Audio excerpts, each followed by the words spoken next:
Ferrari va-t-elle copier McLaren pour sauver sa saison? Un test secret à Imola pourrait tout changer. Mais avant que je rentre dans les détails, abonne-toi si t'es addict à la Formule 1.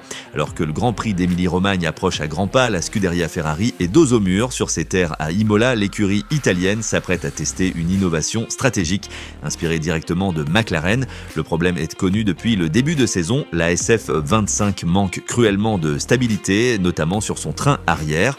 Résultat, les pilotes, dont Lewis Hamilton, peinent à piloter une voiture qu'ils jugent instable et imprévisible. Pire, les simulations positives en soufflerie ne se traduisent toujours pas en performance réelle. Et la solution, elle pourrait venir de Woking. McLaren a littéralement changé la donne grâce à un système de freinage arrière ultra efficace, capable de gérer parfaitement la température des pneus, en particulier lors des longs relais. Grâce à des conduits internes redessinés, la MCL 39 évite la surchauffe, un fléau qui ruine la constance de Ferrari depuis des mois. À Imola, Ferrari va tester une version simplifiée de ce système, avec pour objectif de valider son potentiel avant un déploiement plus large. L'opération sera supervisée par Loïc Serra, le nouveau directeur technique de Maranello. Mais ce ne sera qu'une première étape. Les vraies évolutions techniques, notamment une nouvelle suspension arrière, n'arriveront pas avant Silverstone. À Imola, seuls quelques correctifs mineurs seront visibles, en attendant un nouveau fond plat prévu pour Barcelone.